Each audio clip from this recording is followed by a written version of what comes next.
Hi Collective, welcome to the channel. I'm Crystal, an intuitive card reader. We're going to take a look at some love cards. Ooh, look, the dragonflies coming out right away. So there's some sort of transformation. Things are coming to light. Finding out. Adapt, change, and heal. Some of you could be finding out something. Finding out, you know, with this being a love reading, you could be finding out that somebody has some feelings that they're ready to express to you.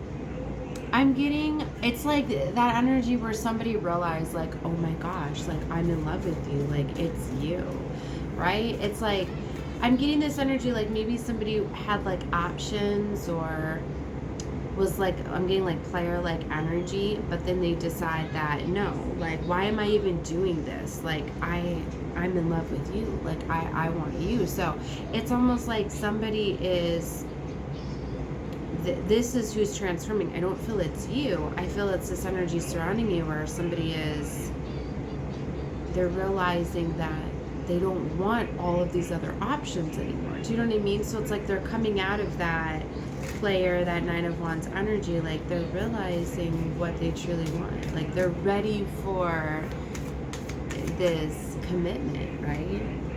Wow, that's beautiful. Okay, so I'm seeing now, remember this is a collective reading, I'm seeing karmic relationship in the Grim Reaper. So there's a situation that's done with a karmic. Maybe this person was in like a relationship with a karmic. Okay, and this is like where someone realizes, like, wow, I'm in love with somebody else. So, like, I got to get out of this. Like, and sometimes when you have somebody else come across your path, sometimes you'll realize, like, wow, yeah, like, this isn't love. Like, this clearly was showing me what love was not. I was clearly, like, we were in a relationship to work through some stuff to prepare me for where I'm going. So, wow, okay. Blue there. Kisses, unconditional love, giving and receiving love, and giving and receiving and falling in love. Wow, so somebody is definitely falling in love. Wow, the abundance card's coming out again. I was getting this in the last few readings that I was doing here. Manifesting exactly what you want. I didn't really read it before. I read it before as abundance with all of the money and the riches and everything. But now that I look at it, or now that I read it, it's like keep a positive mindset and manifesting exactly what you want. This is someone that's, they're realizing that, like, they've manifested true love. Like, it's like somebody was like wanting, I felt, somebody that they were in a karmic relationship with to really be their everything. But it's like, so somebody was doing the work and healing and all of that, and that's where I feel like you've attracted it, but you've realized, wow, it's in another commitment, it's with another relationship. Like you know what I mean? Like that's what I'm getting. Like someone's realized, like, wow, like, yeah, I've done the work, I've done the healing, I've loved myself, I've done this. Like, wow, I've attracted this in, but it's, yeah, look, soulmates. Like, I've attracted this love that I desire, but it's with somebody else. Somebody could have been hung up on a cycle and being a karmic to you because of addictions, or somebody could be with you like in a codependent relationship, or this could be you where you're hanging on to somebody due to codependency, where you're staying in a codependent relationship, so you're realizing, like, wow, this is why I'm in this is why I feel so much like a connection with you, but it's really it was a codependency due to my wounding. So it's like, or you could be realizing, if this isn't you could be realizing that somebody you're connecting with, that they're like addicted to your energy, like they're with you because they don't want to be alone, right? Why did these flip reverse? Is this, yeah, I flipped the deck. Devil's flipping up something upside down. Whenever my deck flips upside down, Devil's wanting to flip something upside down. And it was palm tree and wedding rings. So some sort of wounding or an addiction could be flipping something upside down for somebody. Now let me look at it upright. Upright, it says palm trees and wedding rings. Stability, security. with the palm tree, growth, endurance, flexibility. You know, that's like stability, structure, like a solid connection, right? Next to wedding rings, a union, a wedding, a marriage, a soul connection. Okay. So this is very beautiful, but why was it reversed? It's either somebody is letting some sort of addiction get in the way where it is causing instability in a relationship, and it is causing, you know what I mean, what's meant to be like a divine union, I feel, or something that's meant to, oh, look, did you see that? The karmic relationship card just slid out. I'm getting, there's a karmic, okay, something that could have had the potential to go long term, an addiction could have got in the way and turned this relationship karmic. And we have been getting that where there has been some twin flames connections that have turned karmic, okay, because they haven't done the healing.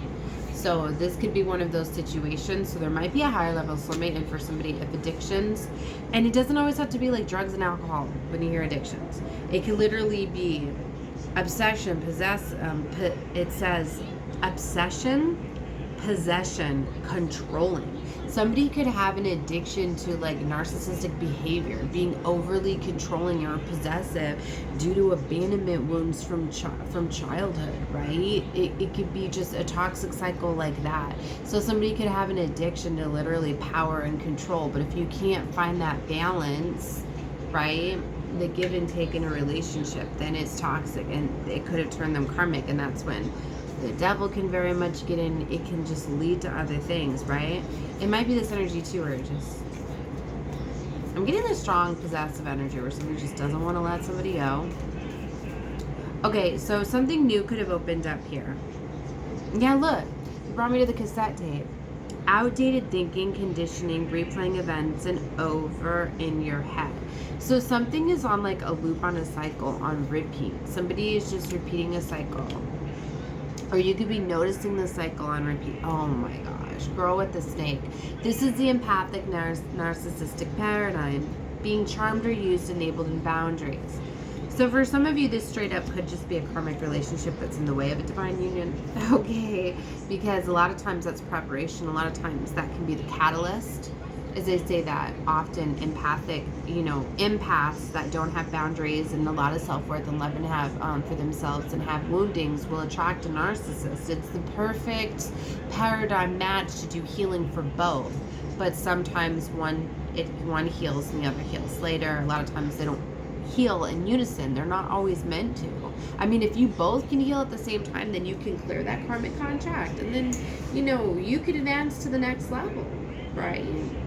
But with the coffin here, a lot of times it doesn't work that way. Endings bring new beginnings. A lot of times it takes the loss, right? Because we learn the best, strongest relationship or lessons through relationships, through love. Like, how many times do you see like where it takes really getting your heart broken and losing somebody to realize how to love yourself, right, and move on? Like, a lot of times after you really get your heart broken, do you find like the love of your life, right? Like, they're showing me like that Adele song, you know, I don't know what it's called, but where I think it's the Hello song where she's singing, right?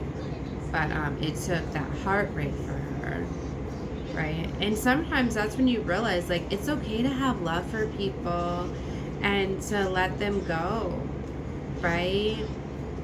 Sometimes these people literally like we put in our minds that just like, no, we have to save all of the love for the love of our life, and we can't love somebody else along our journey. Like, no, that is so wrong, right? And it's like, you have love for those people, but sometimes you have to let them go, right? And yeah, you heal from it and you move on, but they're all part of your journey, right? I mean, that's why we have free will here, right? I mean, some people can do the learning, and it's like if people aren't ready to do the healing and do the work, you can't force them to do that, or then they're going to be coming out Seven of Swords, right?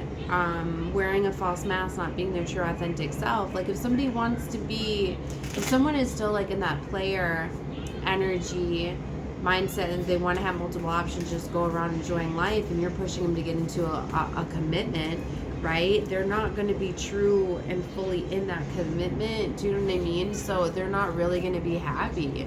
That's why you can't push somebody to get into an engagement. I've been talking about that a lot coming up on Valentine's Day, because so many people push engagements and Valentine's Day. And I did see the engagement ring, and it was right next to sunglasses too, and that's why I wanted to call it out too. Like, that's like the gaslighting and the playing. Like, a lot of like girls will push men into like hinting they want a ring for Valentine's Day, they want that cliche you know, engagement for Valentine's Day. But no, you shouldn't be pushing that and wanting that. Yeah, look, masks, see, and the snake, oh my gosh. And not showing true feelings, hiding personality, pretending, deluding, gaslighting. And a lot of times, you know, it's not just like they have the intent to lie, right? I always say that. It gets mistaken so much with the Seven of Swords, because a lot of times they'll put on the mask or offer the engagement or whatever with the intent like, okay, yes, I'm ready. You know, I'm gonna engage, you know what I mean? I really love this person, you know what I mean? It's gonna be full. But then they're not ready, because you need to have that time to explore, right? You know, just like every masculine, like they need to go through that phase. That's why I say like men like in their 20s, like they shouldn't be getting down and getting committed, getting married and all of that. Okay, now I know some know what they want, things like that, but men need to be able, they're territorial and all of that, and they need to be able, like that hunt type of phase, you know what I mean, that animalistic side of the masculines, like they need to be able to pursue their options. They need to be able to feel as though they've tested, you know what I mean, tested the waters and going out into the world, you know what I mean, like they need that energy. So if they've been deprived from that, you know, it's going to be something that they're suppressing where they're not in their true self, and then it may cause them to feel as though they're not with the person because they didn't really get a try and pursue, you know what I mean? It's sometimes when you go down this path of finding other people and you're like, yeah, that's not for me, that's not for me, and then you find the one that is, you know, because you've already got to see, you know. And I know a lot of, you know, feminines can be like that too, but it's more strong for masculines. A lot of feminines, you know, they want to be found you know what I mean? But you have to understand that that's why, you know, I say like in your 20s is where you're supposed to be exploring the world and not settling down and getting married just yet, because a lot of, you know, the masculines, they need to be in that energy in their 20s of exploring and figuring out what they want, and they're not at the same level as feminines are, you know. You know, I don't feel like I'm explaining this very well. I'm trying to not upset people, especially for the ones that have gotten engaged. I mean, I'm not to say it's not a situation forever, because sometimes people do know early on, especially like you don't know how old their soul is or whatever. So, but that's why sometimes, you know, separations can be good, because it's like if you separate and you really just, you don't want other people, you want to try and you want to fix things, then you want to get back together, then you know. That's why, like that with the butterfly, as we started this reading, it's like if you release a butterfly, like you let somebody go, like they will come back around if it's meant to be, right? Okay, wow, I don't know why they were going into all of this, but they were. So I'm getting strongly two different energies. So there's strong energy of like there's literally like a masculine that's in through transformation, and they've realized that, wow, like, yep, I'm done with my player like ways and you know, my exploring phase, you know, I'm ready to settle down. Okay. And then there's another energies where I'm feeling where you're with somebody that, you know, they have insecurities and wounds, and they feel as though they want to be with you, but they still are feeling that energy, like, yeah, but what if, you know. So somebody, that's where I'm saying, like, somebody's got some sort of addiction, you know, and addictions and things like that, they delay that healing of the child. People will use addictions, and now I'm talking about like, well, it could be still the control, but that's still a way to just not do the healing. But literally, like, that could stop somebody that could put somebody in a mask, right, of having woundings, Or if they are using drugs and alcohol, that suppresses the healing and it blocks the journey. So if somebody is struggling with those, and they probably are wearing a mask to their true feelings, but it's not really like that deceptive. It's more they're deceiving themselves because they're saying they're ready for like a long-term commitment or a relationship. Because a lot of times if somebody is struggling and going through it, like they're better off alone, really. Because if somebody doesn't love themselves, they're not truly going to be able to love another. And then it's going to turn to manipulation and control. And, you know, it's a mess. It's like if somebody is a mess, it's hard for them to get into a relationship. You know what I mean? It's going to turn into like a trauma bond. And sometimes trauma bonds and things can help people heal, but a lot of times they're temporary. It's not your forever person. So I'm getting somebody could be realizing that. I mean, remember, this is a collective reading. So like I said, I've tried my best to go on like really 3 different storylines of situations that I'm picking up just off these oracle cards. So I stayed away from them for a while because I didn't know how to give these readings when they come out like this. But hopefully this helps you to understand to take what you feel is for you. Clearly you're not going to take the entire reading for you because you can see the different storylines that I was portraying out here. If you do want a personal reading where it's more tailored to you, then know that. Reach out for a personal reading. It doesn't have to be just through me. Keep that in mind with all collective readings. But I do have my link down below in the description box if you would. Right, I know that I only have one available right now because of timing with my family and situation, so I can't do the reduced rates right now, so it is the set price down in there but it is a very in-depth reading, so know that. But yeah, I'm going to get into breaking some down, doing some other tarot readings, and you know, you can definitely, the more you watch me, the more you connect with me, the more I play your energies, and the more that you can come out right in the reading. So keep that in mind with me in any reading, right? That's why you shouldn't go like aimlessly just searching and searching and searching. Find readers that like you connect with, resonate with, stay with them, right?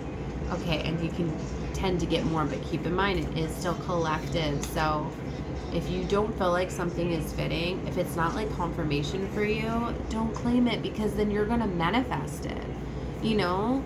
Like, that's what I mean. I really feel that I'm trying to put that out there a lot, because I've been seeing so many people getting misguided down collective readings. Like for a while I was like, I don't even want to do collective readings. But I feel that I'm going to be able to get out here and help others find their way and stuff. So I'm going to keep going. So, all right, love and light to all of you guys. Bye.